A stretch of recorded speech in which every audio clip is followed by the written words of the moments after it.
We are going to start our study sessions. All righty. Counselor Hogan. Thank you, President Hudson. I have item 8A, and that is ready. Thank you. Do I have any Ds? No, by Monday. I'll call that ready with a question mark. Counselor Caldwell. Thank you, Madam President. Blessings to all, everybody, today on this blessed day. I have items 10 through 23. You ready? Ready. Many items today. Tony Williams, Commissioner of Parks. Good afternoon, councilors, Madam President. Today, Parks Department has agenda items number 10 all the way to 23. pages, all the way to 24. Starting with agenda item number 10. 23, babe. 23, sorry about that. Starting with agenda item number 10. This 10 and 11 was a holdover from last council session. There was an authorization that didn't take place at the time when these funds, these $250,000 of ARPA money were appropriated. There should have been an authorization at that time, so this authorization is indicated in agenda item number 10. And then the holdover item from last council session is agenda item number 11. Okay, let's talk about 12. 12 is the application from the Canal Corp. This is a grant application. This grant is for any land that's along the Erie Canal, which the Clinton Square falls into. This would be for uplighting around Clinton Square.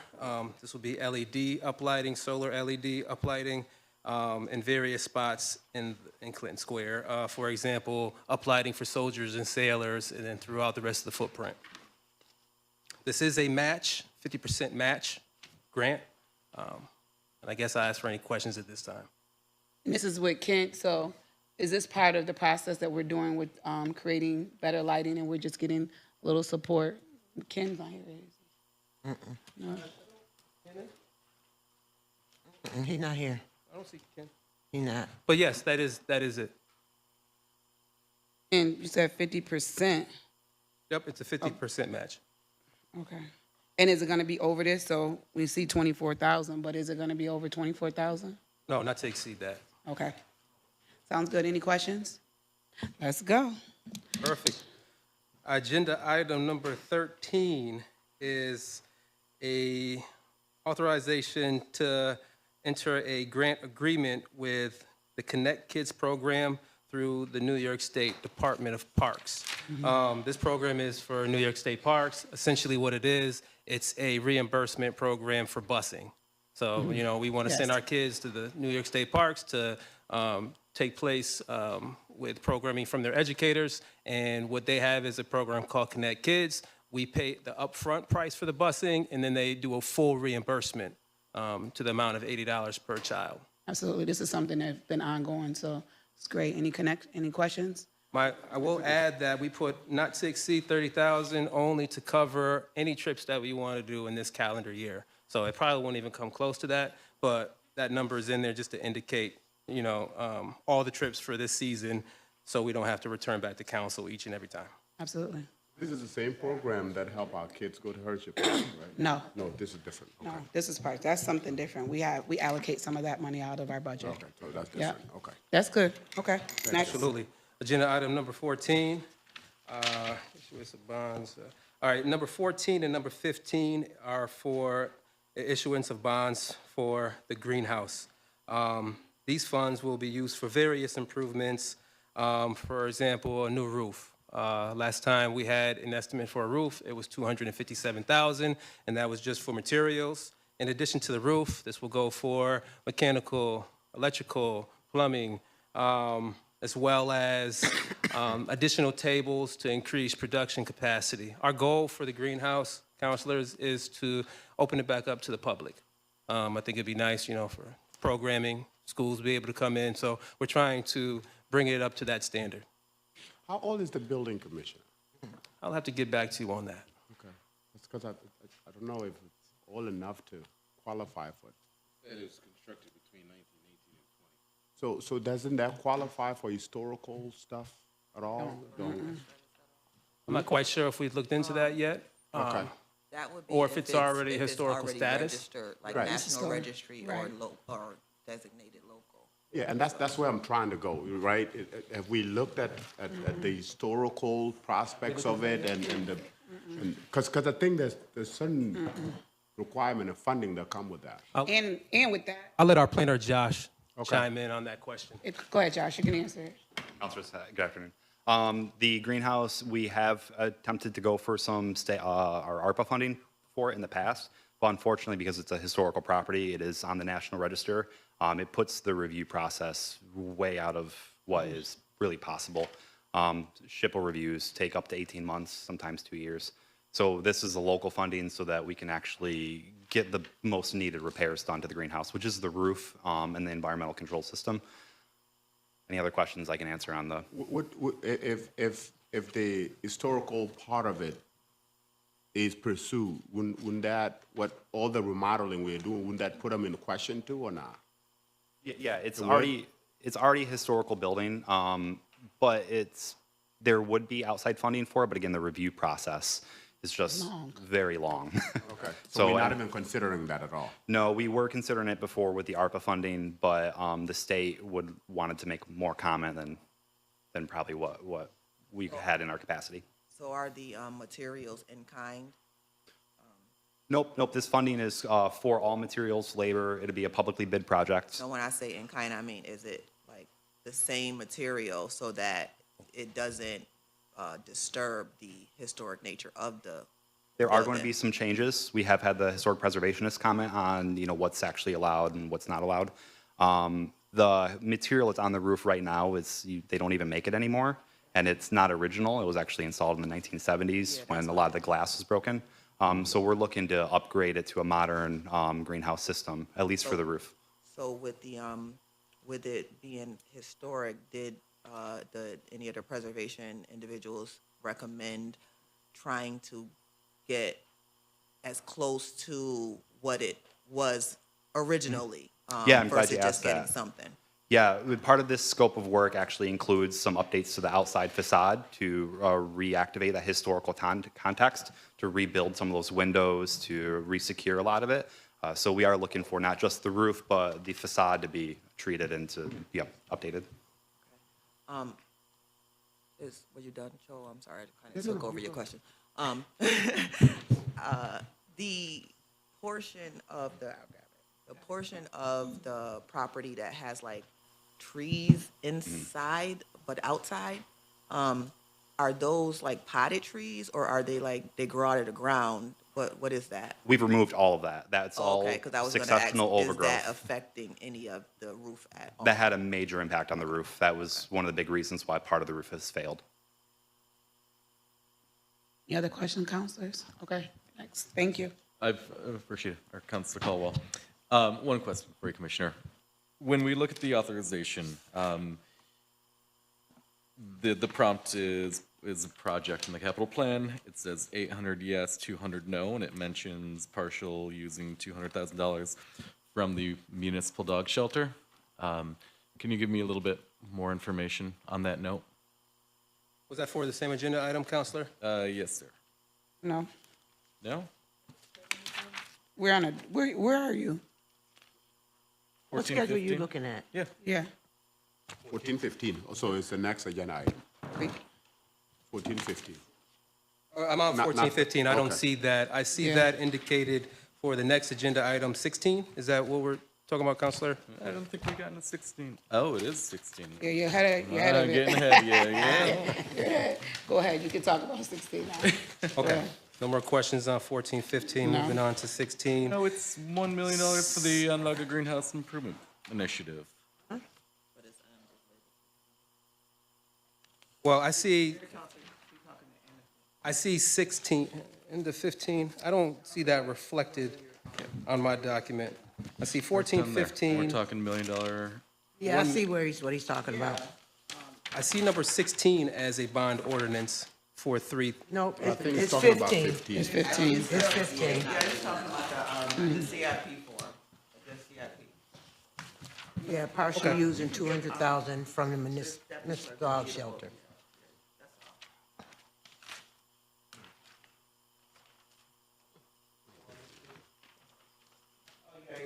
Partial, Yeah, from the dog. Director Bud, is he here just to explain what's that all about? Nobody's here from finance? Actually, the CIP form for the Eastwood Skate Park has the same language, dog shelter money being used for design. Yeah, I mean, I saw that, but I just didn't want to hold up anything, you know, Sure. I didn't feel like be about it. Yeah, I can explain that. Josh Wilcox, Parks Department. The reason for the increase from 800,000, which is originally in the capital plan, to the 1 million, we using $200,000 that was previously in the plan for the dog shelter, was we're not in a state right now for the dog shelter to use. Yes, yeah, we're not in a state right now for that 200,000, so we had some additional costs on the greenhouse. We had the ability to pull a little bit of that extra funding to get the bang for the buck on the greenhouse, and that's what So we did. the dog shelter was $2 million in the capital plan. Yeah. And so you're saying we're pulling that from our ambition and we're taking that $2 million that we hadn't allocated yet and trying to reallocate it to other places already? Absolutely. This was from last capital season, Counselor. Thank you. Yeah, this is from last capital season, and as you know, we are at the end of this capital cycle. Capital cycle is over in June, July. So with the remaining dog shelter funds, I mean, 16 and 17, you'll also see the dog shelter come back in to play. So we can speak about that in more detail with these agenda items.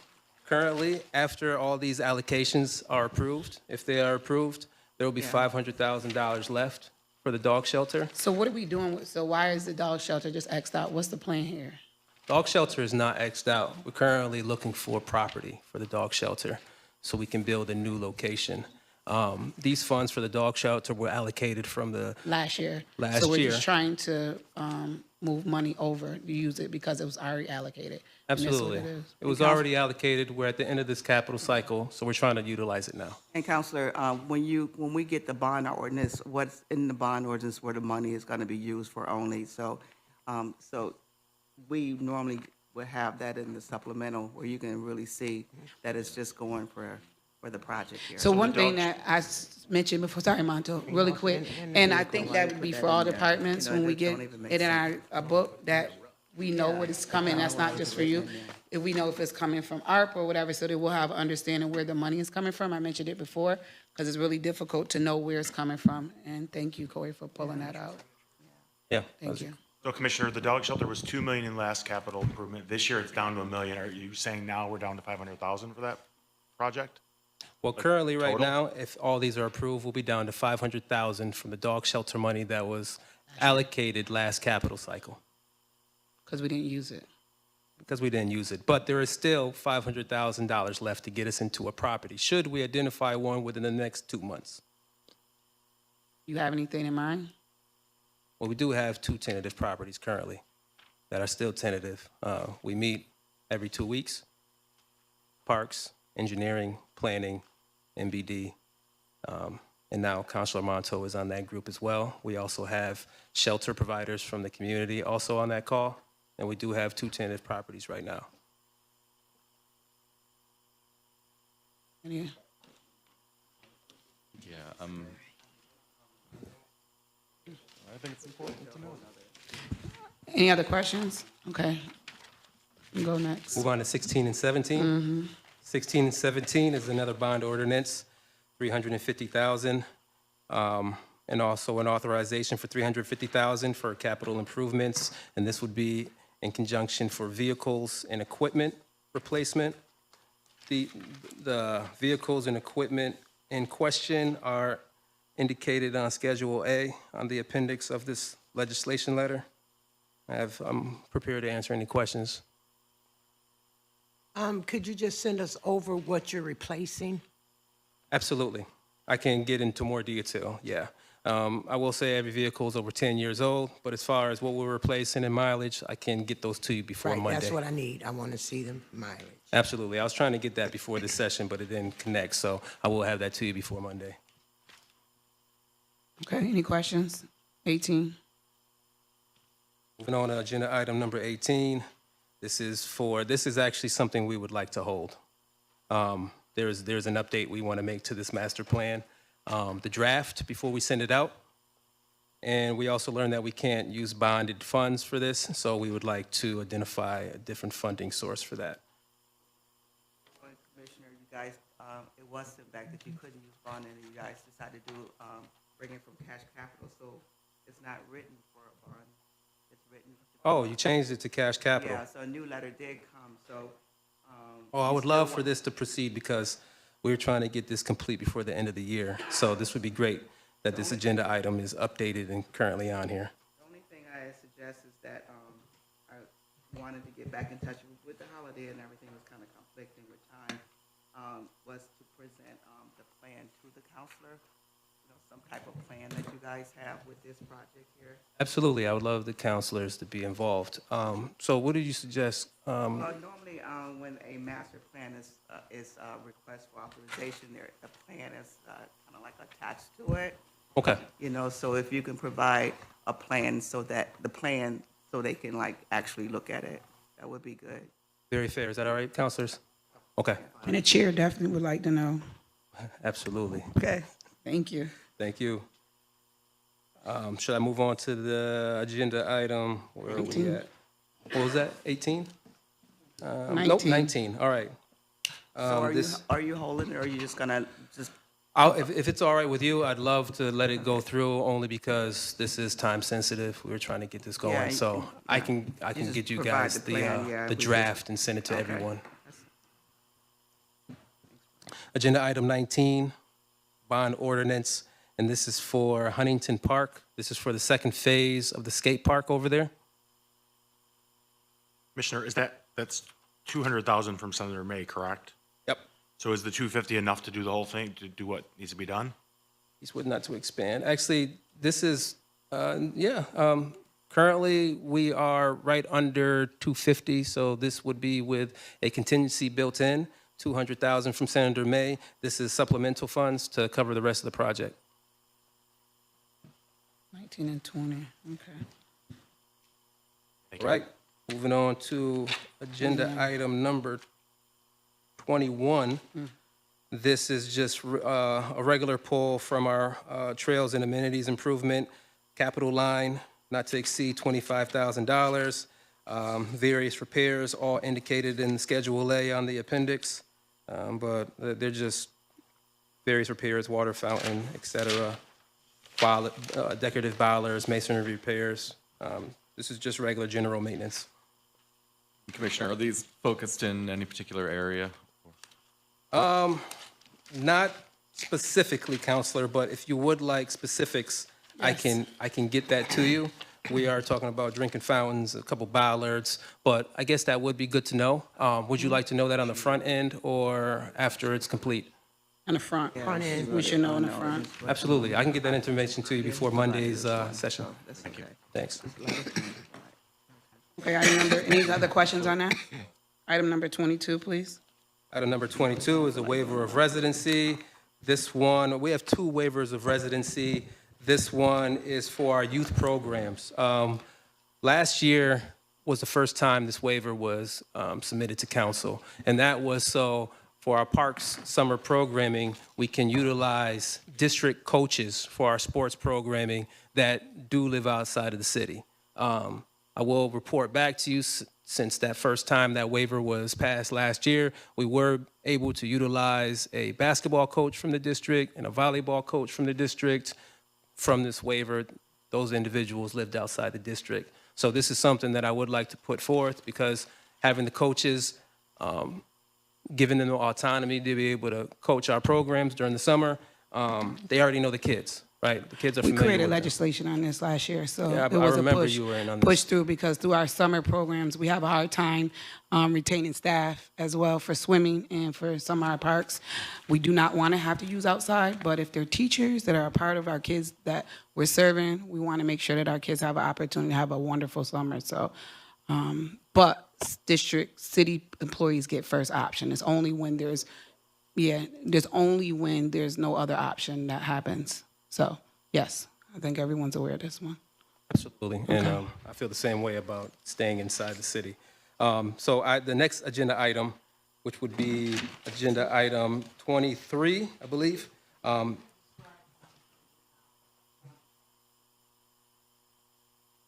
are we at? Okay, so now I'm backtracking to 22. That was 23, thank you. Agenda item 22 is lifeguards, a waiver for lifeguards. This is a year after year waiver. Any questions on that? Nope. Last year, what I would love to hear about it, because I know last year when we received the waiver, we were able to, working with parks, there's their aquatics program, school district, and some other organizations to promote the pools, and we were able to open up more pools for that. So we want to continue to make sure our parks, every park is open for pools. As long as the pool is ready, we need to have them open. So I think this is an opportunity, and this gives more kids an opportunity to have a great time in the pools. Any questions? Absolutely, I agree. And I right. think this is an opportunity on the mic to say the Parks Department is hiring lifeguards currently, so if you know right. anybody that's interested. Let's go. I think I can swim. I think that's everything. Commissioner, before you leave, and this is off anything on the agenda, I brought it up to some administration prior, but I never followed up. So I'll just give it to you. McKinley Park, that's on Newell, right? Mm-hmm. There's a house that lines the egress, I guess, and not egress, but they meet. That there was a retainer wall. The owner said the Parks Department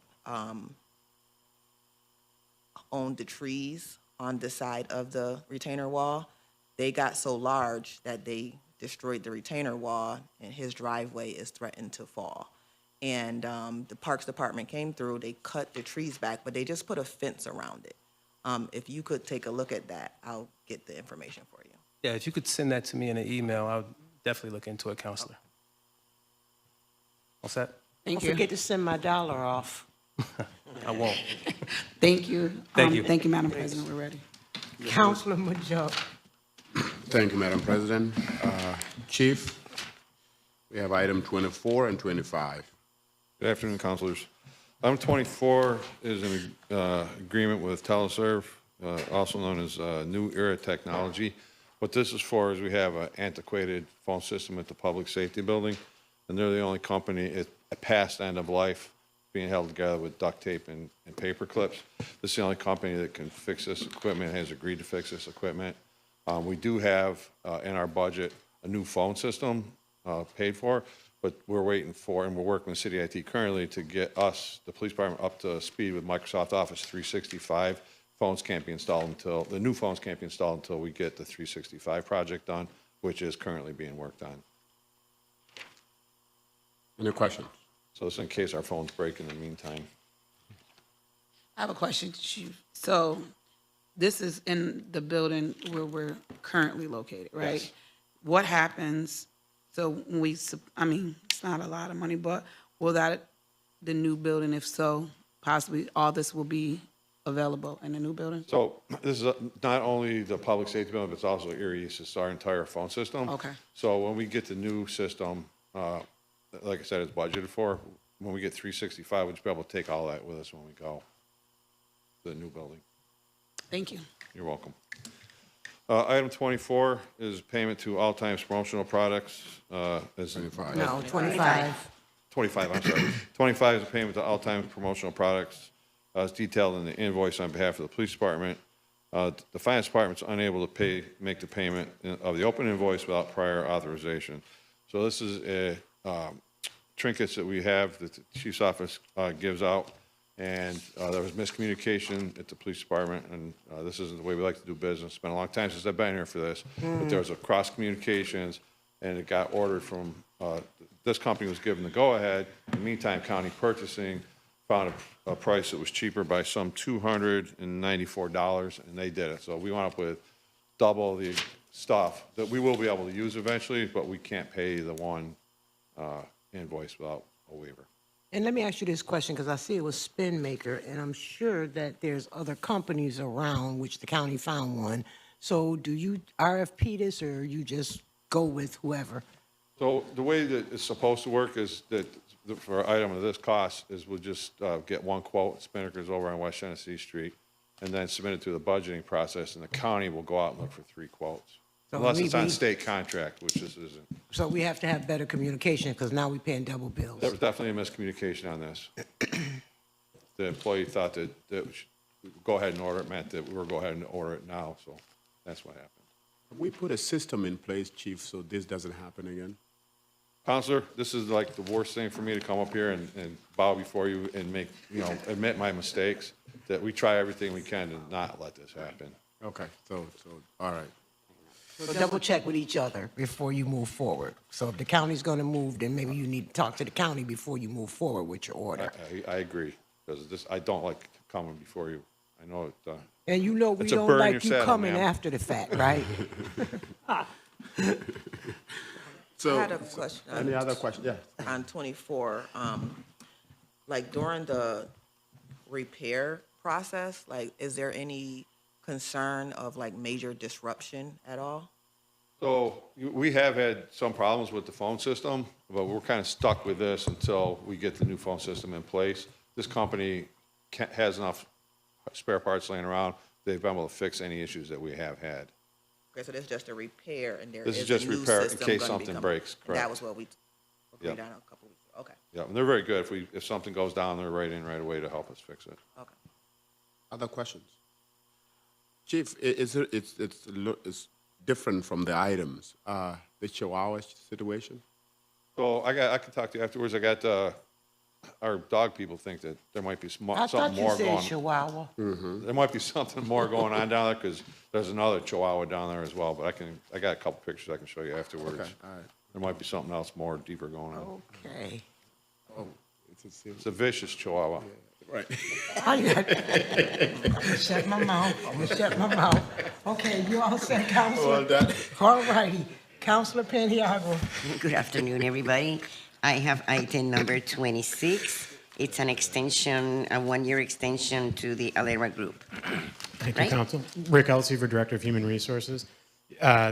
26 is to extend Alera Group, who manages our ACA dashboard, the Affordable Care Act, so making sure we're compliant with part-time employees that are eligible for benefits. They do all the calculations in their dashboard and notify us when we can offer benefits to part-time people. Is this an extension, is this the last year we can extend the contract?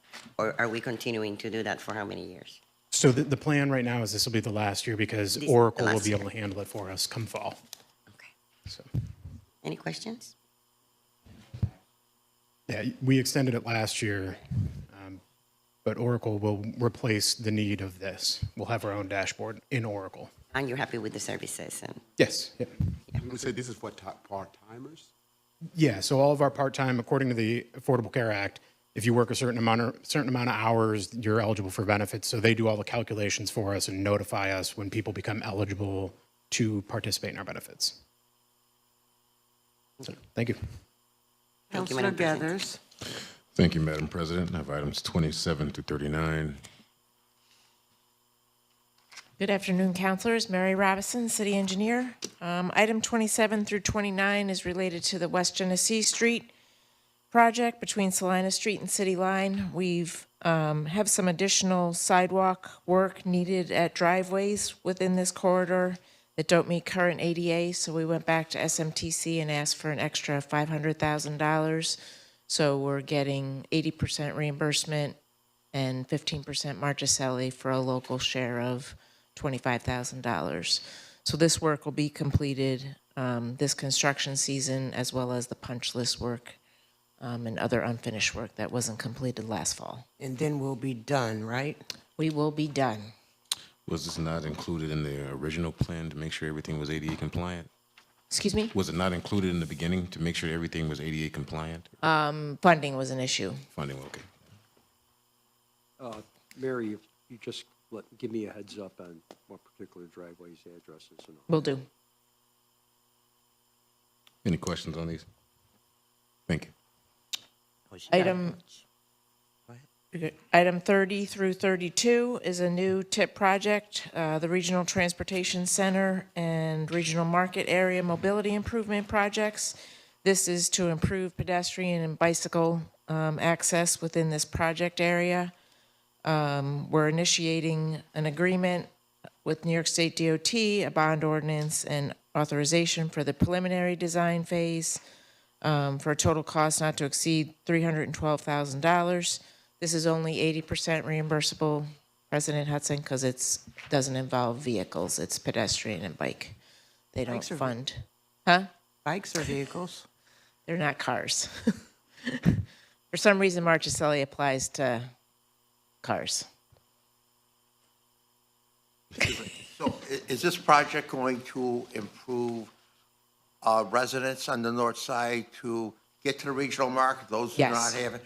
Are Yep. we going to have sidewalks? Are we going to have crossing areas between Wolf, Yep. Hiawatha, go towards the stadium? Hiawatha and Park Street. Okay, and Texamo Drive, is that going to have sidewalks as well?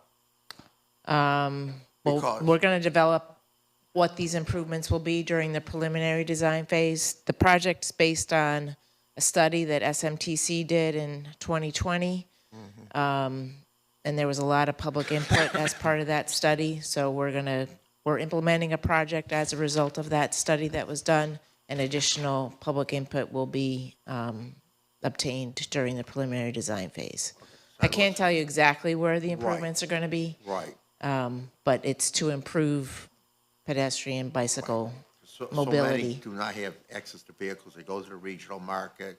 They want Correct. access to fresh food. Unfortunately, I've seen so many residents actually walking in the road at Texamo Drive, and it's very dangerous. Yep. So again, we can emphasize having sidewalks placed in those areas. Joe. That's Thank within the you. project area. Thank you. So this is the agreement, the bonding, and the project authorization for preliminary design.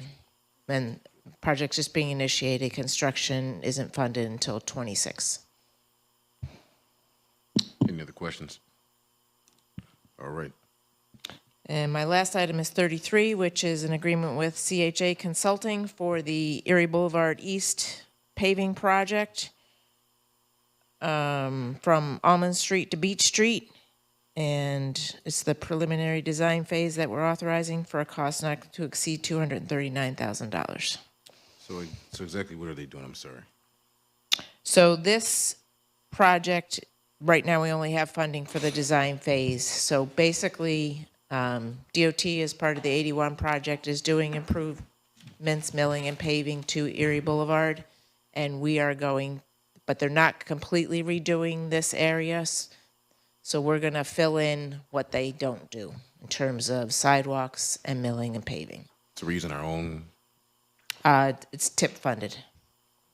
Wasn't that done not too long ago, or am I thinking about the other end of Erie and Well, Beach? it's going to be, there's going to be a lot of wear and tear on it as a result of the 81 project. So that's why we submitted this project to complete what they don't complete as part of the 81 project. Any other questions? All right, thank you. Thank you. Let's talk about water. Good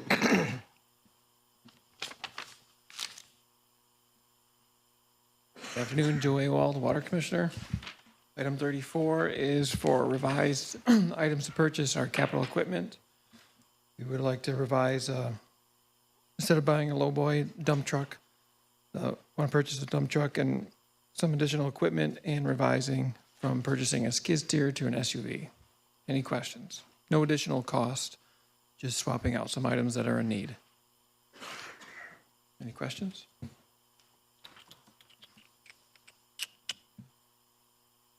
Items Nope. Go ahead. 35. This is to amend the amount limit for specialty work for Hunt Underwater Specialties from $25,000 to $85,000. They do a lot of our underwater work for our screen cleaning at Skinny Atlas Lake at our intakes and at the gatehouse in Skinny Atlas. Do you see the cost going up to 85 or in between? So it's probably be in between. We have some projects that are in need to get done quickly. And with this being specialty work, it's hard to find the qualified people. So let me ask you this question, because it started out at 25, now it's not to exceed 85. So is that because the cost went up or something happened? Because to be that far off is a little 25 is our standard annual that we're seeing that's cost for cleaning. But as they went down and saw some additional work that needed to get done, so we're increasing it to cover that cost.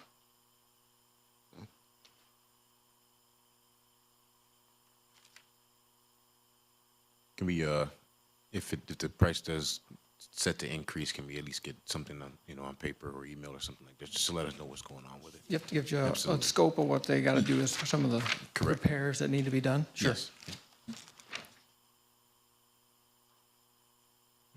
36 through 37. 36 and 37 are together to authorize and approve the sale of bonds for water main replacement. As we're going through and updating all of our infrastructure and doing some more improvements with lead service replacements, we're looking at replacing some additional water mains as we're coming across these water mains. We're finding to be some of them are in desperate need of repair. You have a list? Yes. Is it across citywide? Because I would like to see the list. I can get you a list. We're looking at one over on Elm Street where we've had like 6 or 8 breaks in the last 2 years. Lynch, we were over on Lynch 4 or 5 times this last year. Forest Hill Drive, we were over there 3 or 4 times. Okay, so you can just send us the list. I can get you that list, a summary of what we're looking at doing. This is also in coordination with the I-81 project, some of the work we have to do to connect some of the work that they're improving for us. But I can get you a whole list and schematic of where they are. And when it says, I'm gonna go back to the total cost not to exceed, so where do we fall in that not to exceed? Well, as we get these designs done and then we bid the projects out, then we'll see where we fall in that limit.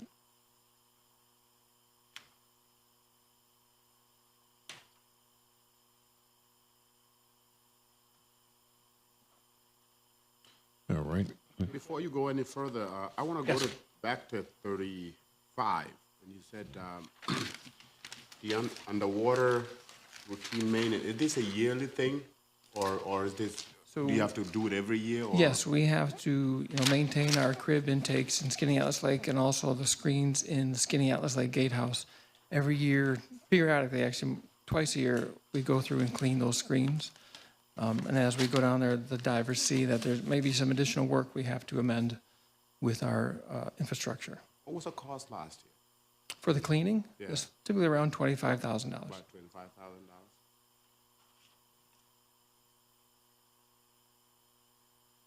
Any other questions?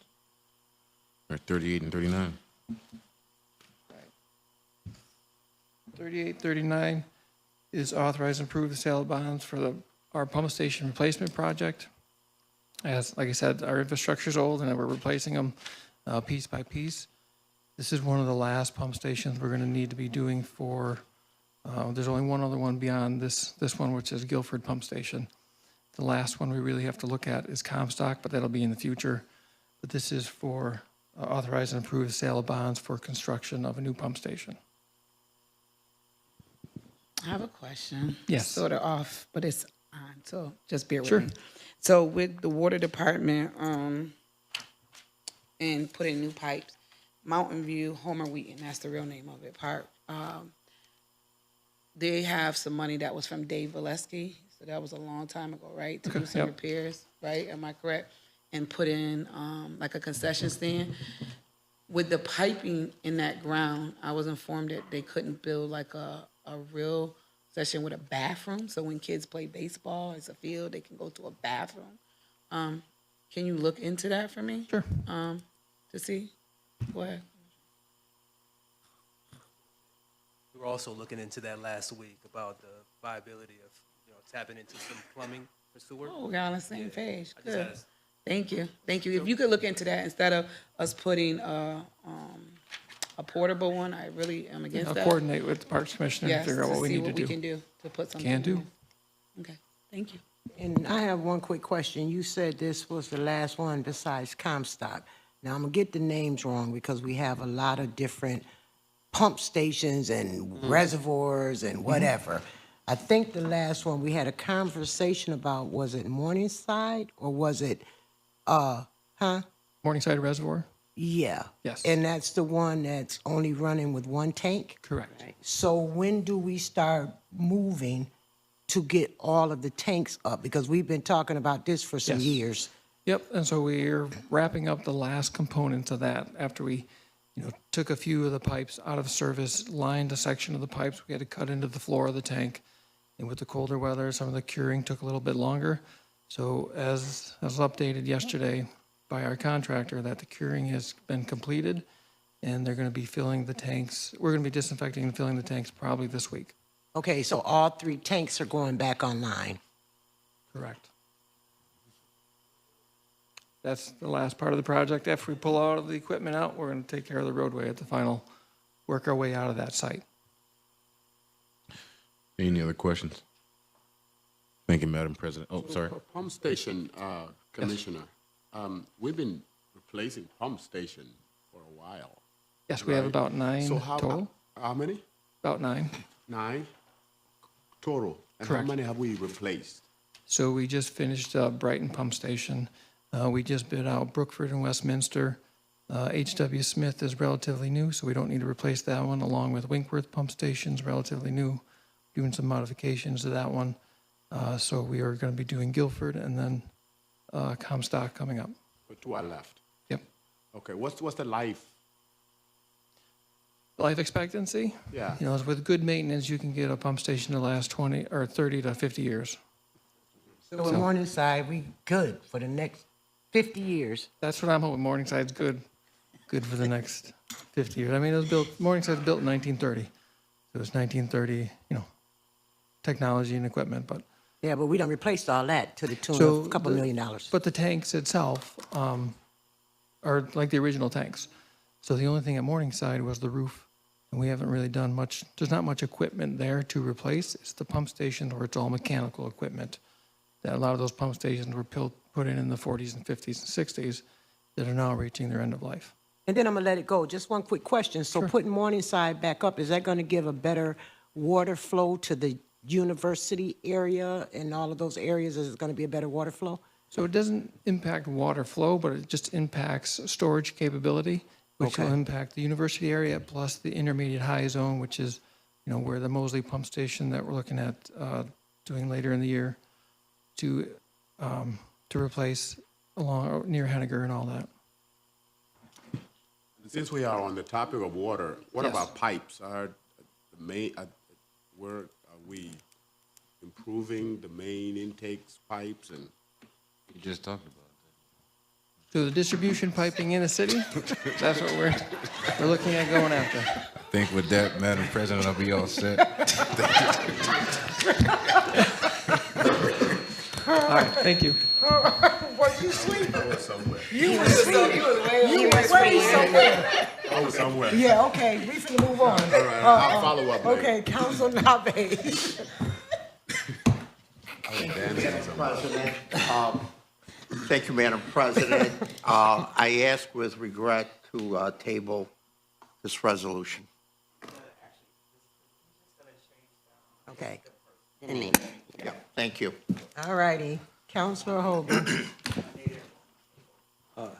Thank you, President Hudson. I have items 41 and 42.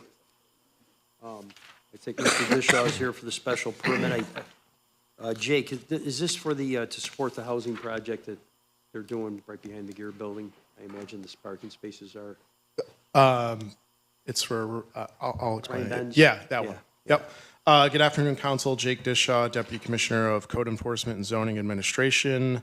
Item number 41 is to establish a new parking lot for a neighboring development. This is the building next to the Gear Factory if you're headed west down Fayette. It is a project, I believe it's 38 apartments. It's to house a number of individuals with developmental disabilities. With that development, they have a requirement for parking, and this is their solution to provide that parking. So it's on a separate parcel next to it, can be established via special permit. So this went before the City Planning Commission, and now it's before you today. I'm looking at that building, the Gear Factory. That's like it's another building on the side of that, right? Yeah, it's right to the west of the Gear the Gear Factory, right behind. Oh, it. right behind As you're it. going west, yeah. Okay. Yeah, which is, it's great because this is a great project, Yeah. It serve a lot of folks in the neighborhood too, so. If there's no questions. I want to thank Mr. Dishaw. He really helped us out on my project in my council district yesterday. It was one of these last-minute type things, and I really appreciate your efforts yesterday. Thank you. 42, this is for, I'm not actually, this is a little more than a little confusing for me, just the wording. Are we removing Ms. Monk, or what are we So- doing with this? Michelle Sapansky, Deputy Commissioner of Neighborhood Development. Item 42 is to basically redelegate the authority to Camone. So Okay. Donella had previously been the Environmental Review Certifying Officer. Camone Jordan will now take that position. Okay. Okay. Any questions? Okay. Thank you, Michelle, Commissioner. All righty. Counselor Jones-Rouser. Are we good on Yes. 43 and 44? We are, except Getting there. I think there might be a change in there's a mistake, I think, here. The hearing is March 13th. Counselor Hogan. And the second, 44 is, 43 and 44. 44, you got down to hearings, okay. Are you okay, Counselor Rouser? Oh, 13, okay. I'm sorry, what'd you say? I'm sorry, you okay, Counselor Rouser, on this item? Yeah, with just the change, the time. Councilors, Michael Collins, if I may, just one mistake I caught in the short title for 44, so we'll take a look and see if we need to change the letter. But it's actually for the 24-25 program year, program year 50. Year 50, right? Yep. Yeah. Okay. So I didn't catch just that. wanted to draw Yeah. that to your attention, but we'll double check the letter. Okay, thanks. Is it your mistake, City Clerk? That's very noble when you make your mistakes, you know. You don't make too many of them. You never make mistakes? Okay, back on track. Counselor Williams. Thank you, President. I've got, let's see, 1, 2, 3, 4, 5 agenda items, number 45 through 49. Good afternoon, Council. Oh, sorry. Good afternoon. Scratchy throat, long week. Matt OJ, Assessment Commissioner. Number 45, looking to amend Ordinance 131 of 2023, just a name change. This was a vendor selected via request for bids. They've been acquired by another company. They need to get paid. We need to change their name. Good? Good. 46, authorizing us to retain another appraiser for another project, also for tax certiorari purposes. This is Bruckner out of Rochester. They've done work for us before on disposition. They do good work. We've got 6 years at issue for 2 properties on University Hill. Commissioner, when we look for appraisers, do we practice the same model we used to first check within the city? To make Yeah, sure that we are utilizing everything we got here before we. So we do have that preference. We've got a list, probably about 20 deep, of firms all over upstate New York. Unfortunately, the valuation industry is awfully misaligned with us right now. There's one major appraisal company located in the city, Cushman & Wakefield. They do great work. They've worked for us in the past. Their workforce is aging and they don't do litigation anymore. So for these matters that are in the courts, we've got a number of wonderful choices. Unfortunately, none of them are in the city. But for disposition, yeah, we're favorably disposed to anybody who's already here with us. So children listening, go and be a tax Go into the valuation field. Do that. We've got space for apprentices. We've got people who will listen and teach. Municipalities will pay you. There's money out there. Are those commercial structures for? Yeah, this is a medical office building and the adjacent parking garage. This is the parking garage at the, what would that be, northwest corner of Waverly and South Crouse. Both owned by the same property owner.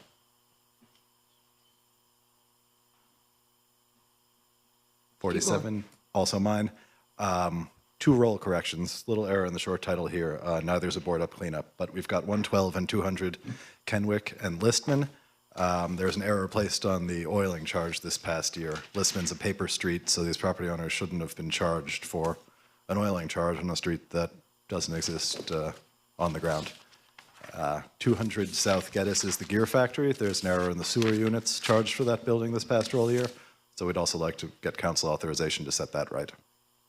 I don't want to open up something here, but I was wondering if, of course I will.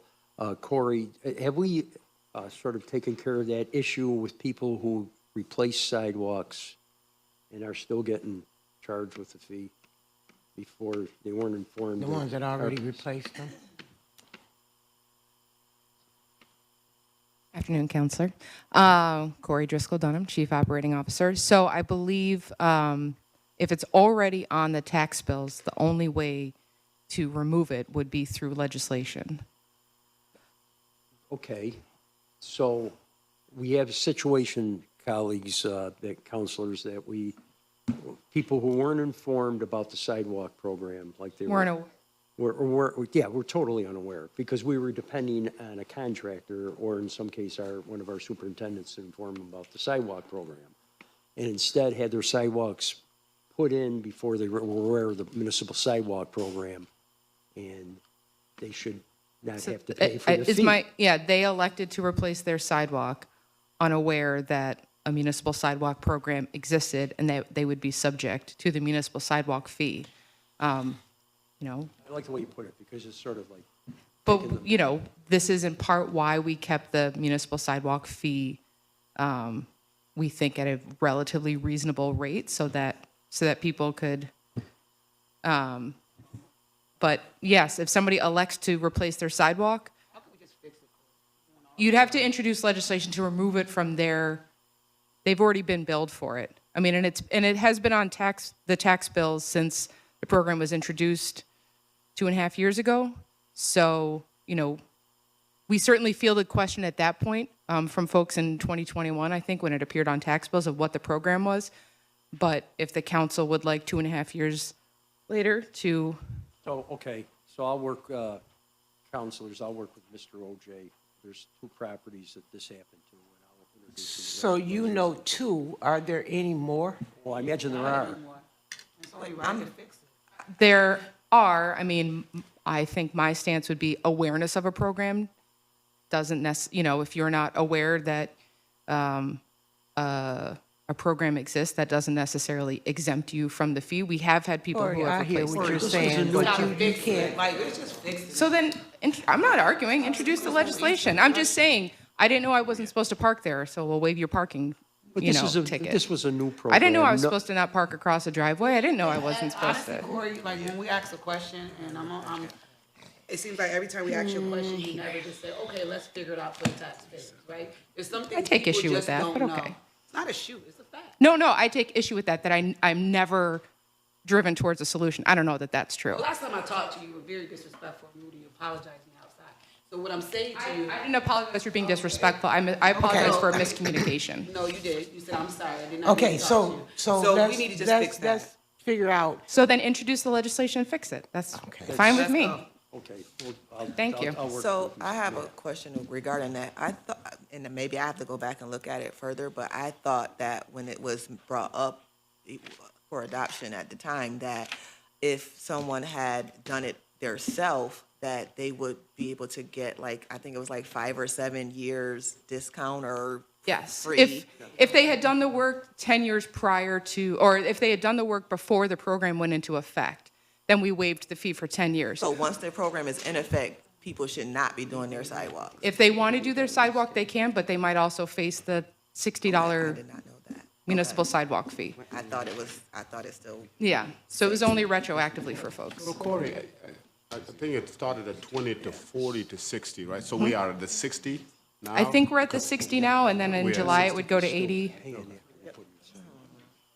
Corey, Yes, my Counselor. question is, so a person wants to put a new sidewalk in, they're gonna be charged a fee in contrast if they have the city do it for them? If they elect to replace their sidewalk, they would still be charged the fee. That's the legislation that was passed.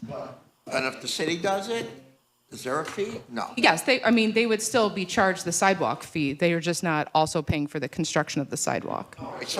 So the taxpayer could say, well, let me pick and choose. Maybe the city will charge me more if I go to a private contractor unless he wants to do it himself. Sure. Yeah, they're welcome to choose a private contractor. Okay, whose item? Thank you, counselors. Thanks, Okay. Counselor Hogan. Whose item? Where was I? Where were we? 47, 48? 48. Okay, yeah. Wouldn't mind moving ahead to 49, Deputy Commissioner Is it Lehman. 48 or 49? I'm taking 49, Deputy Commissioner Lehman's taking 48. Happy to let him jump in, or I'll jump ahead. This is a request for authorization of what's commonly known as shelter rent agreement for the former Maria Regina campus, 181 much-needed units of housing subsidized, or I should say abated for 15 years with a 15-year renewal option. Annual liability would be $550 per unit. And, I've been in touch with some of the council about this one, but really excited about this project. I think it's a good exemption in this case. So Commissioner, I too am excited, and I share the concern of many of us on the council here that we need housing, we need affordable housing, we need workforce housing, and, senior housing. I'm inclined to hold this item and hold a committee meeting to get a little bit more detail. Understood. Thank you. Thanks. 48. Yeah. 49 is being held. Good afternoon, President Hudson, councilors. Michael Lehman, Deputy Commissioner, Asset Management and Valuation. Item 48 is a new lease for the second floor apartment above the City Water Gatehouse in Skaneateles at 20 West Genesee Street. It's been occupied by Michael Lynn, a water employee since 1998. The lease lapsed and has been month to month since January of 22. We're increasing the rent from $600 to $900, asking for a 2-year renewal beginning in April with two-year renewal options. Are there any questions? The tenant is current on rent. It's been a good, long-standing relationship. Yes. Is he on, he's on call, right? He is. So this is part of his. Yes, His yes. duties. Absolutely. The city has historically acknowledged on-call status and being available for emergencies and improved security regarding the water plant justification for the lower-than-market rent. So originally, what was the lease originally? It was 2-year lease, or? The last time it was a full lease was from 20 to 22, January to January, a 3-year lease. It lapsed in January of 22. It's been month to month. Since then, we're going to create a new lease. It was only month to month just because we had to get to the point of renewal of the lease. It has been month to month because we didn't create a new lease since January of 22, yes. And this is not the same person that we had to take to court, right? Nope. Okay. So I guess maybe I'm not asking this right, but with apartment like that and it's owned by the city, if somebody live out there in Skaneateles, I guess they would qualify as a city resident. But is that, with it being owned by the city, I guess is this core question? I don't know. With it being owned by the city, if somebody live, you see where I'm going with this? I'm not sure, Counselor. The city owns the property in Skaneateles, and its tenant is a So city what I'm employee. asking, yeah. So you see what I'm saying? So if with this property belonging to the city is renting This it is a good out, opportunity for me right? to go down a rabbit hole, I think. Any takers? Sure. Right, take it. right. I'm So- just so the- asking because it could solve some No, of it's a our fantastic issues, right? question. No, I don't think for these purposes. I mean, the municipality is Skaneateles. We pay taxes to the town and village of Skaneateles. I don't think he's a city resident. Okay, Though so we do if own the property. So what I'm asking, if somebody worked for us, right? Faced a for the residency city, requirement. would that, yeah. Could that Could satisfy the requirements? I don't think Get so. what I'm asking? Well, it would I don't- have to, because we have to have somebody Somebody has living to out be there there, to so watch the that's house cause, and I to watch think- the shed, so. I think it's cause for a waiver from the residency requirement, but I don't think technically that person lives in the city of Syracuse. But kind of a distinction without a difference. No, I they think. don't, but they're an employee, which we have to have one out there That's to right. oversee Yeah. the watershed. That's right. So it would qualify them for city exemption. That's what- Precisely. Precisely. Don't disagree with that. See where I was going with that?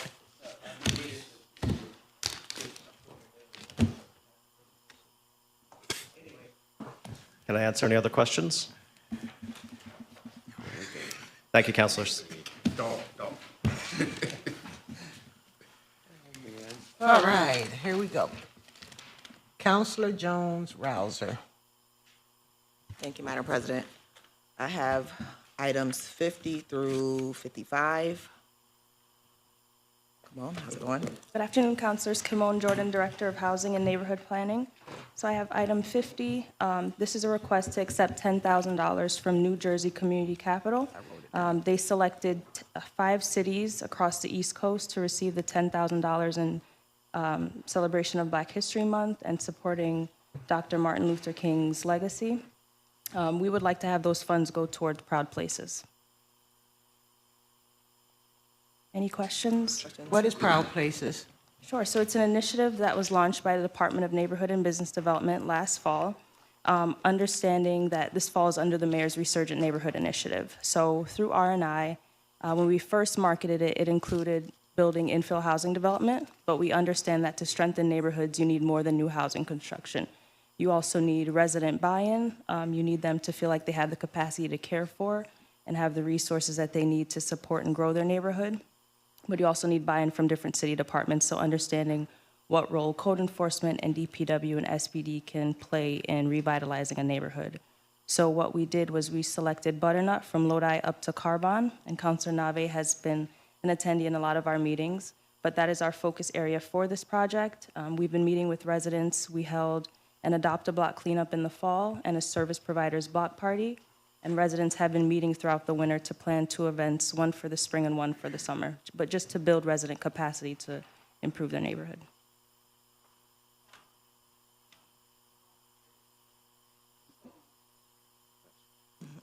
Thank you, Simone. You work very hard. Kimon is always sorry, humble.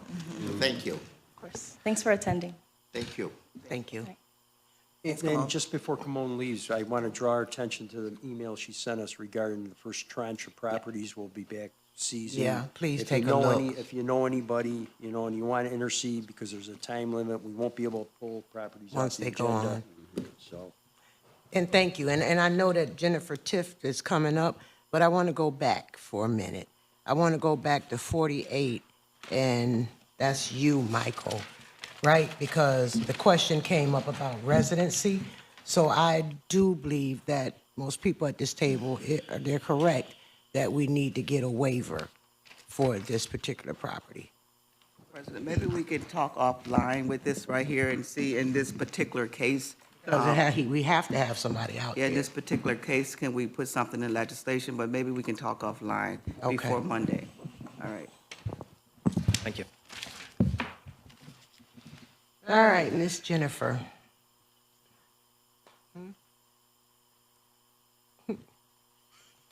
All right. It's a great hat, President Hudson. Good afternoon, everyone. Jen Tiff, Director of Strategic Initiatives. Speaking about item 51, which is a request to apply for a grant from the New York State Empire State Development, specifically the Connect All office. We just found out a few weeks ago they're making some money available to municipalities across the state who are investing in broadband infrastructure. So this very much goes along with the work we've been doing to establish our SurgeLink program, which I think, as everyone here knows, is being piloted on the near west side and on the south side today. But this grant would give us additional infrastructure resources to expand that network. We're targeting primarily the north side and then the rest of the southern half of the city, so all of the valley. So we'd expand SurgeLink basically all the way to the northern border and all the way to the southern border. And depending on how big that grant application ends up being, if we can get the west side, we'll go all the way to the western border as well. How is outreach being done? Well, so right now we're just writing the grant application, and it's primarily focused on infrastructure. So this grant does nothing to help us support the actual operation of the network. We have to obviously figure out from a business perspective, how to do that. But this would give us all of the dollars to do the physical construction.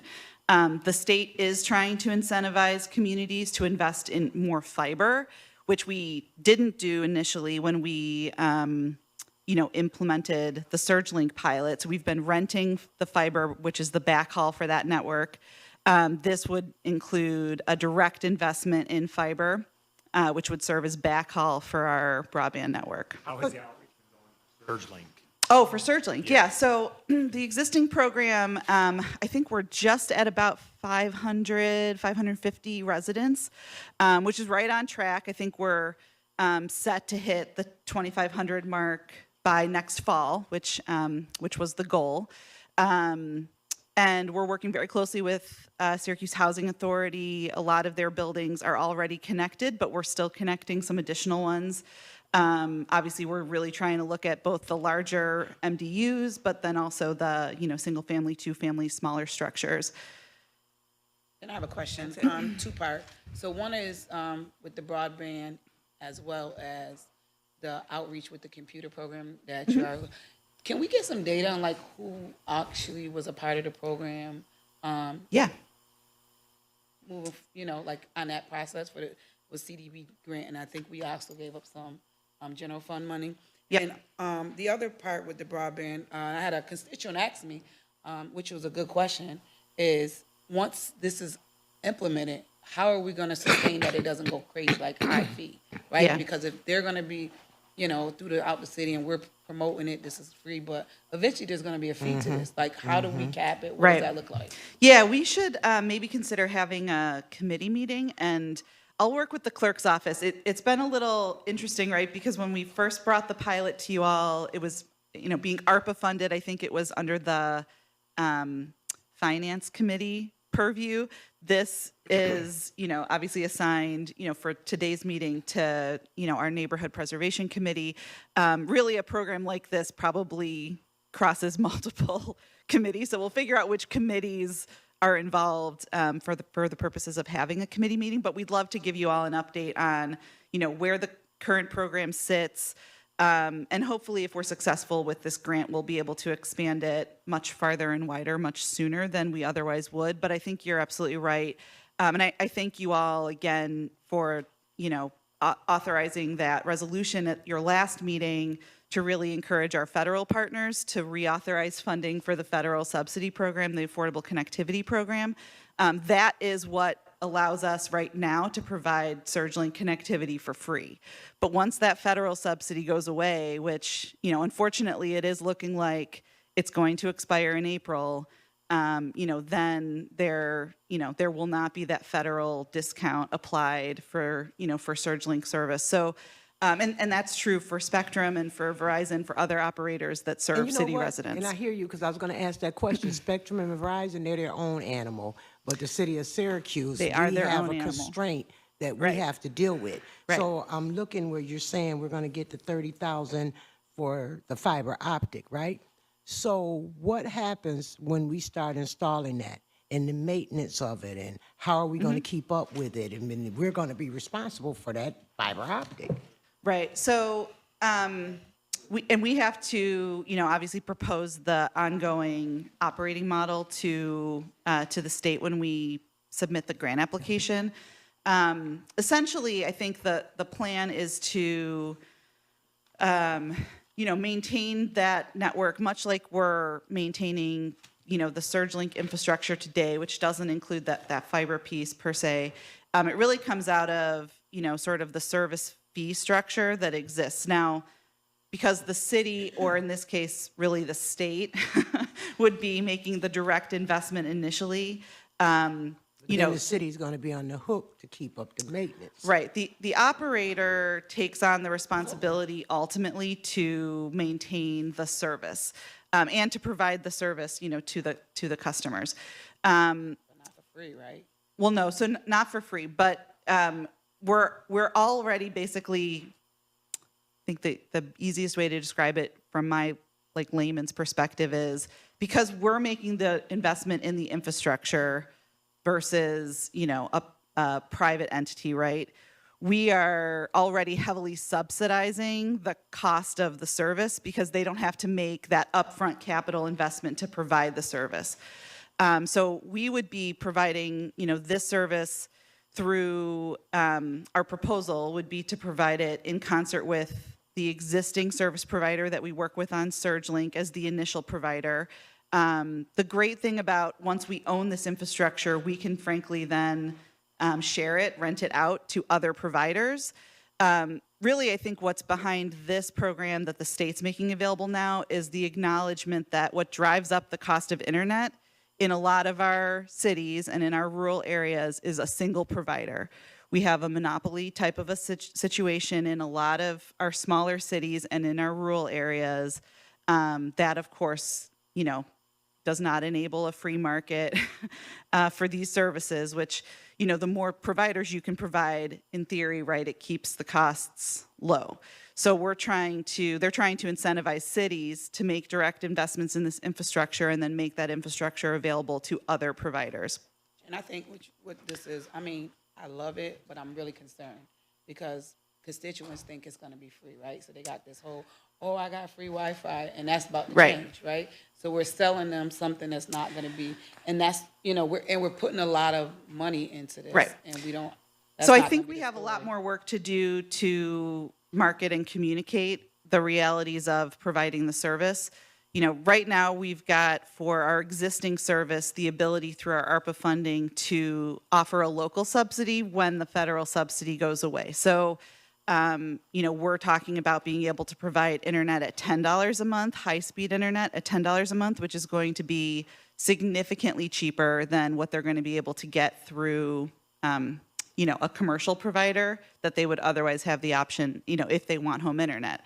And I think we all are in agreement that home internet is a very important utility, especially today. So, I think we're trying to come up with a business model that does enable us to continue to subsidize ultimately the cost of service. But by covering the infrastructure cost, we are reducing whatever it would cost a provider to actually provide that service, which includes, the ongoing maintenance of that infrastructure. So when, providers like Spectrum and Verizon and others price their services, that monthly service fee, includes the cost of maintenance. They maintain that network, but, we all pay for that maintenance through our monthly service fee. We're, significantly reducing the cost of operating a network like this because in this case, we're buying the infrastructure. So our hope is we can still keep those costs low. They won't be free, but we have to start communicating that to our constituents. This will probably no longer be a free service unless the federal government wants to, reauthorize money for a subsidy like they have been. So I think we all need to be encouraging our federal representatives to think about some program similar to the Affordable Connectivity Program in the future, because we know we have a huge need here. The fact that 40% of Syracuse households are enrolled in that program shows how badly people in our city need, a discount on internet. And so I think we need to work on parallel tracks, continue to advocate at the federal level for assistance for internet, but we can construct a low-cost network, but really only with, I think, this type of support from the state, right? Because as a city, we don't otherwise have resources to make this type of investment. What we're really asking for with this item is just permission to apply for the funds. We're going to have to come back to you all, frankly, if we get this grant, to then talk about what it looks like to move forward. This just allows us to, apply for the grant. And then I think we'll have to revisit it with all of you if we end up successfully getting the grant, to make sure how we're proceeding is something you're all comfortable with.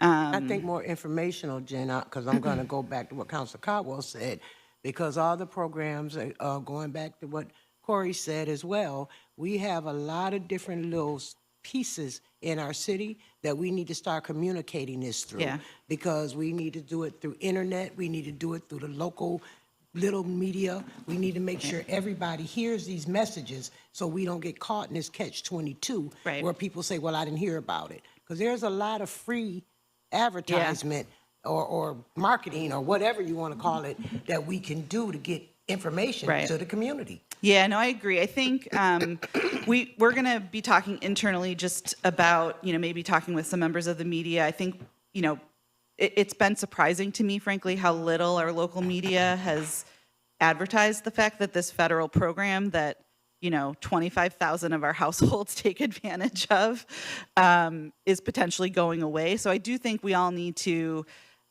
make sure that's really clear. Obviously, with the exception of the 500 or so households that we currently serve with SurgeLink, the rest of those households, 24,500 are being served by either Spectrum or Verizon.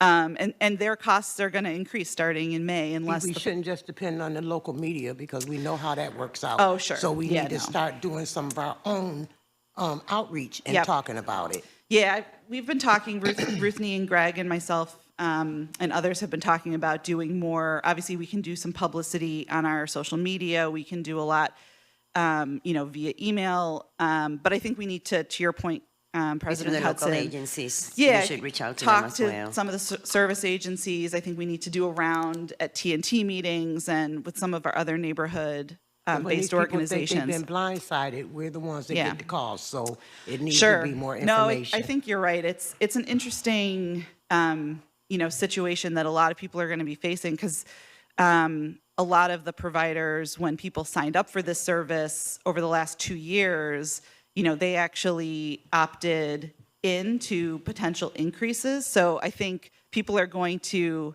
their bills are just going to start reflecting a charge, and they're not going to necessarily be aware that that's going to happen. And that's on each of the providers to make their customers aware of those changes. But it's on us as a provider too. but yeah, to but make we sure need to that definitely they're do it. aware. And I think we have to take responsibility for our households across the city to make sure they all know. But we're doing a lot of direct outreach to the folks on SurgeLink, either via email and in a direct mailer as well. Jen, would a letter from a council help in supporting support letter? Well, yeah, so you all just passed a resolution at the last meeting. Again, I would hope some of our local media might publicize that a little bit more, right? But I mean, ultimately, the federal program, which has been very, very helpful, is really on Congress to reauthorize. So, to the extent that you all want to make some phone calls to our friends in DC, that would be wonderful. I suspect it might be held up more in the House than anything else, but yes, certainly I think advocacy is important. And, even if it doesn't get reauthorized before April, which is when the funding will expire, Congress could always decide to maybe modify the program, reintroduce something else later this year. So hopefully there's multiple bites at the apple. But or we figure out how to move forward, because that was the question when we started all of these programs, the sustainability. Right. Yeah, I think it makes sense to maybe have a committee meeting, give you all an update on how things are going with the rollout of the pilot, and then we can talk about maybe some ideas that we have around how to sustain it. We have purposely limited utilization of this network to just the families that we've been trying to prioritize and serve, meaning, income qualified families, just to plant a seed, and we don't need to get into the debate here, but one thing we could consider doing is allowing other individuals to use the network, who are not income qualified, who can afford an internet bill, and then that can subsidize the service, I think that's something we need to take to a committee meeting. So, Yeah, yes. I was gonna mention, I did have one question before I was gonna say we're gonna have to put that to a meeting, but, my question is, and I hope I'm not stupid, but is this fiber, is it on the line or is it below ground?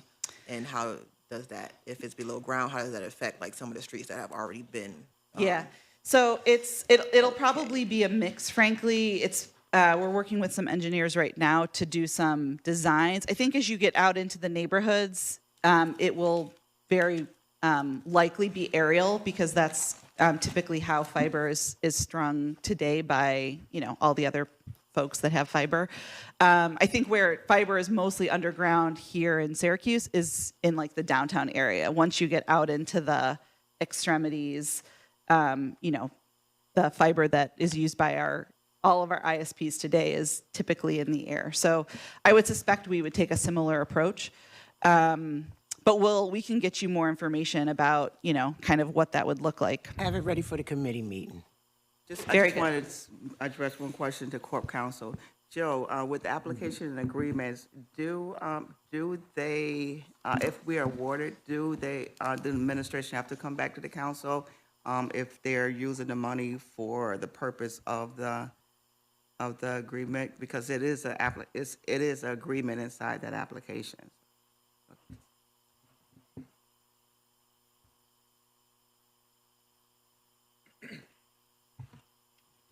Yes, Joe Barry, First Assistant Corporation Counsel.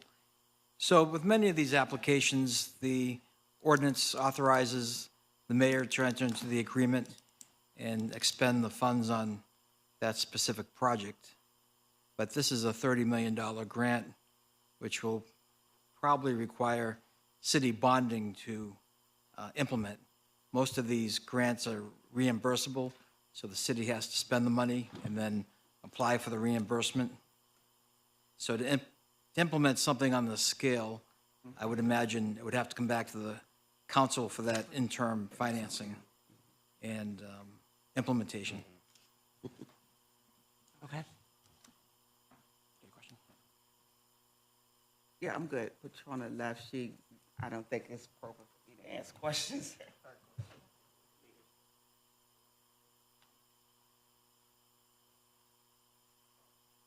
Who's gonna take her?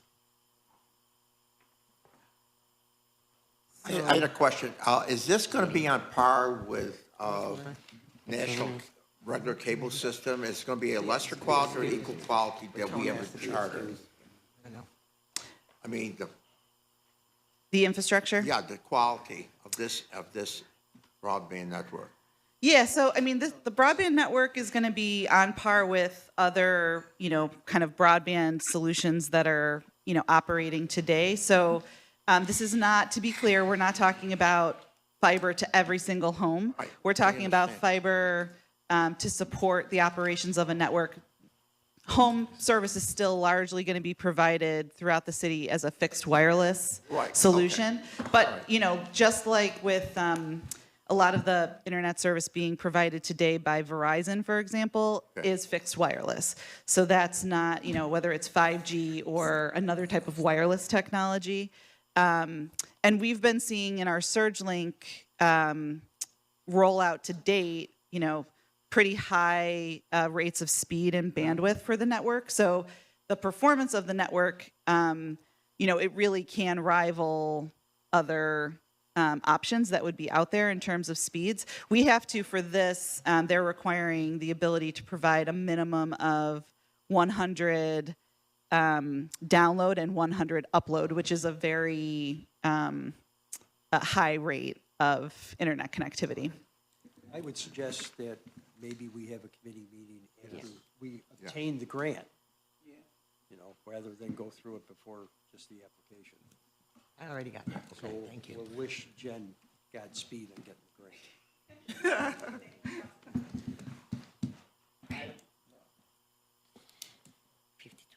52 through 55. Yep, so items 52 through 55 are all companion pieces, so these are all contract agreements related to disbursement of funds that we got from the New York State Attorney General's office from the opioid settlement fund. So all of the funds were to be used for programs and agency functions that are helping to meet the needs that have been created in the community as a result of the opioid epidemic.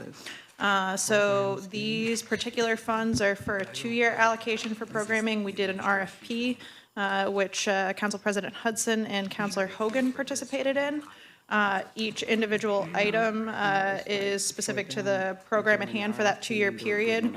One thing I did just want to clarify, so the total amount of the full award for the 2-year period that we got from New York State is about $1.4 million.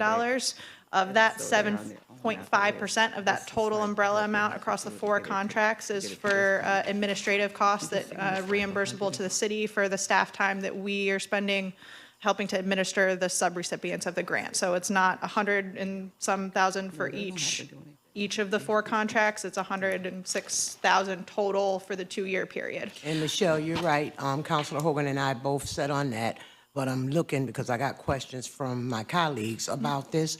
So I don't know how, other councils perceive this.